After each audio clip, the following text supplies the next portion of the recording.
रत्नाकर जी आ रहा हूं, सतीश जी आ रहा हूं। चले हम वीडियो को। मुझे लगता है कि अनुराग भदौरिया जी बगैर चेक किए हुए आकर यहाँ चेक या चिक करना शुरू कर देते हैं। महोदय, रोजगार का सबसे ऑथेंटिक डाटा होता है एम्प्लॉय प्रोविडेंट फंड, यानी कर्मचारी भविष्य निधि खाता। जब कोई कर्मचारी बनता है तो उसकी तनख्वाह से कटता है भविष्य निधि और फिर उसका जो एम्प्लॉयर है वो उसमें डालता है।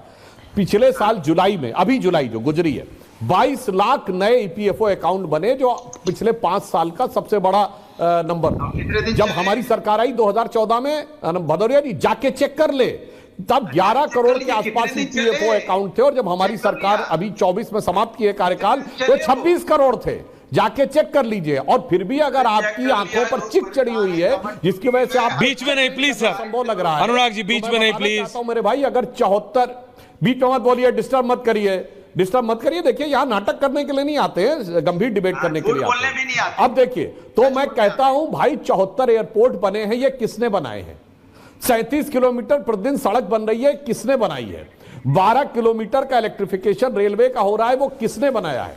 भारत ऑटोमोबाइल मैन्युफैक्चरिंग में दुनिया का तीसरा बड़ा देश बन गया है, ये किसने बनाया है? अगर मोबाइल मैन्युफैक्चरिंग में भारत दुनिया का तीसरा देश बन गया, वो किसने बनाया है? कोई रोजगार थोड़ी समझे, तो आसमान से कोई जिन मिन आके बना रहे हैं। विमान वाहक युद्धपोत हमने स्वदेशी बना लिया, हमने तेजस विमान बना लिया, वो कौन बना रहा है? चिनाब के ऊपर दुनिया का सबसे बड़ा पुल बन गया, मुंबई में सबसे लंबा पुल बन गया, कलकत्ता में नीचे पानी के नीचे मेट्रो बन गई। ये कौन बना रहा है मेरे भाई? इसको भी चेक नहीं कर पाते हो मेरे भाई।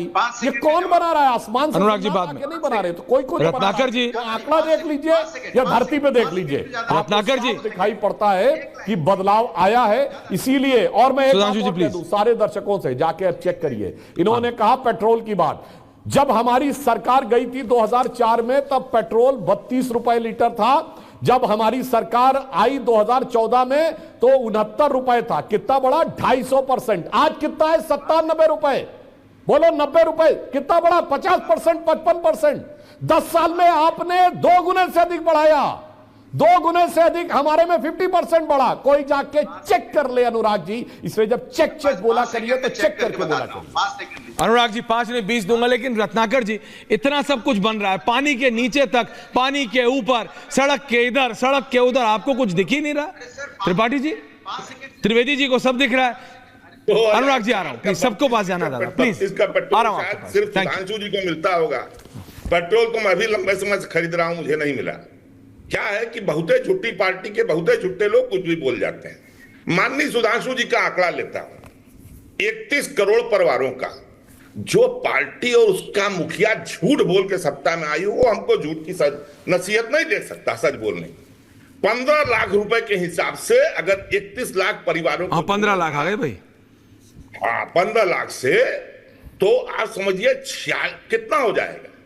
हमें गिनतियां नहीं आ रही है। 15 तिहाई 45 और 45 46 लाख करोड़ रुपए सीधे 46,000 लाख करोड़ रुपए देना चाहिए था। इनकम टैक्स वालों को मोदी जी ने कहा बड़े ईमानदारी से टैक्स देते हैं, मैं पैसा ले आऊंगा, इन लोग के खाते में थोड़ा थोड़ा पैसा डाल दूंगा। सुधांशु जी आज तक इनकम टैक्स वाले चेक ही कर रहे हैं, आया नहीं जरा पैसा। और सब्सिडी की जहां तक बात करते हैं ना, बैंक ऑफ बड़ौदा की, हमारी नहीं, इकोनॉमिक रिसर्च कमेटी की 2022-23 की एक रिपोर्ट, जिस पर 26 स्टेट लिए गए हैं, जो 5 स्टेट ऊपर के हैं ना, मार्च 2023 तक के, उसमें सबसे अधिक सब्सिडी दी जा रही है कर्नाटका में, गुजरात में और महाराष्ट्र में। हाँ, हमसे गलती ये हुई जरूर कि कर्नाटका का आपने पूरा खजाना बैंकरप्ट कर दिया हमको, ये हमने ध्यान नहीं दिया। इस बात के पापी हैं हम। और यही बात खड़गे जी ने बोली। खड़गे जी तो सीधे सीधे बोले, भाई जो कर सकते हो वो करो। ये अमित शाह की तरह नहीं किया कि राजनाथ जाकर के राजस्थान में बोले, दुनिया में चाहे जो हो, देश में चाहे जो हो, राजस्थान की हमारी माताओं बहनों को 450 रुपए सिलेंडर मिलेगा। हम आ गए सत्ता में। भाई अब सत्ता में आ गए, और पेट्रोलियम मंत्री रामेश्वर तेली ने कहा कि ऐसी कोई योजना ही नहीं है संसद में। अब बताइए झूठ किसने बोला? किसने झूठ बोल के आया? और सुनिए, फाइनेंस कमीशन की सिफारिशों के मुताबिक आप पैसा देते ही नहीं स्टेट गवर्नमेंट को। सेस को आपने बाहर रख दिया है। और झूठ बोलने की तो इतनी हद है कि पार्लियामेंट में 2022 दिसंबर में सरकार ने बोला कि एग्रीकल्चर का डेवलपमेंट और हेल्थ एजुकेशन सेस ये दोनों मिला के 19, 20, 21, 22, 22, 23 में 19%, 25%, 28% है। और उसके 15 दिन बाद लोकसभा में उसका डाटा 4% नीचे कर दिया। आपका तो अकाउंट ही सही नहीं है। आप कितना झूठ बोलते हैं। आप हमको पैसा नहीं देते हैं स्टेट को। आप ये बताते हैं, इतनी देर से चिल्ला रहे हैं, आपकी चाहे अन्न योजना हो, जो योजना हो, उसमें 40% से ऊपर स्टेट गवर्नमेंट करती है। स्टेट गवर्नमेंट आपको कंट्रीब्यूट करती है, आप कंट्रीब्यूशन लेते हैं, लेकिन आर्टिकल 270, 71 के तहत जो सेस आप पाते हैं उसको आपने कंट्रीब्यूशन से बाहर कर दिया। और सुनिए ऐश्वर्या जी, पिछले साल कैग ने क्या कहा कि बेईमानी हो रही है, जो पैसा सेस के कुछ जाना चाहिए पब्लिक फंड में, उससे आधे से अधिक, डाटा देख लीजिएगा, ये तो बहुत तेज पढ़ते हैं ना, डाटा देखिएगा, पब्लिक फंड में ट्रांसफर ही नहीं हो रहा है। आप स्टेट्स को पैसा दे नहीं रहे, कर्नाटका, केरला ने तो, लेकिन इन प्रिंसिपल देखिए, अगर नहीं दे रहे हैं तो जनता हरा देगी रत्नाकर जी। लेकिन सुधांशु जी आ रहा हूं काउंटर के लिए, सतीश जी आ रहा हूं एनालिसिस के लिए। हराना होगा। बेसिक बात यह है, जब है जेब में 10 रुपया तो 100 रुपया खर्च मत कीजिए ना। ऐश्वर्या जी प्लीज। अरे इतना तो मैंने सुना आपका 3.25 मिनट। हाँ बोलिए। अरे आप खूब देते हैं सुधांशु जी को, जबरदस्ती की बात मत कीजिए। ठीक है, मैं मेंबर ऑफ पार्लियामेंट नहीं हूं, इंसान तो हूं ना। ओहो, 2014 तक 49 लाख करोड़ रुपए का आपका लोन था। हाँ। पिछले जब कांग्रेस लूट रही थी उतने सालों में एक्सटर्नल डेट। हाँ। अब कितना हो गया 10 साल में? 156 लाख करोड़ बढ़ गया।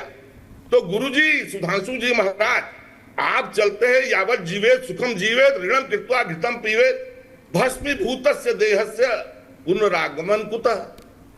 फिर कहां आना है? 55 साल का बुलेट ट्रेन का लोन ले लिए, तो देना तो है नहीं, देगी तो आने वाली पीढ़ी। लोन लेके घी पी रहे हैं। और जरा सा जो आपने बोला ना बंबई वाला पुल, अरे उसकी सड़कवा ठीक करा दीजिएगा। जहां जहां आपने बनाया। सुधांशु जी काउंटर। ओके रत्नाकर जी, ना ठीक। सतीश जी बोले नहीं अभी तक। बिहार, अनुराग जी आ रहा हूं वापस। सुधांशु जी क्विक काउंटर। हाँ, मुझे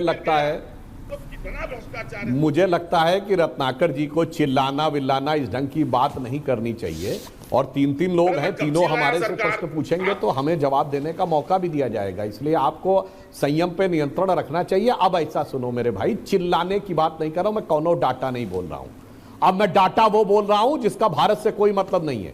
इंटरनेशनल मॉनेटरी फंड और वर्ल्ड बैंक, जहां आपके सबसे उद्भट अर्थशास्त्री प्रधानमंत्री मनमोहन सिंह काम कर चुके हैं, उसने यह कहा है कि भारत विश्व की सब बड़ी अर्थव्यवस्थाओं में 7% ग्रोथ रेट के साथ सबसे फास्टेस्ट ग्रोइंग इकोनॉमी है। यह तो भारत सरकार का डाटा नहीं है, रत्नाकर जी प्लीज। कोई संघी भाजपाई नहीं है। और चाइना उसके बाद, जिसको राहुल गांधी ये कहते हैं कि चाइना में बड़ा जबरदस्त ग्रोथ हो रहा है, चाइना को 4.8% है। अब आप पूरी फैक्ट सुन लीजिए। अब मैं डाटा कोट कर रहा हूं जिसका भारत से कोई लेना देना नहीं है। राहुल गांधी जाके अभी बोल के आए थे कि चीन ने बेरोजगारी को नियंत्रित कर लिया, हम नहीं कर पा रहे हैं। तो सुनिए।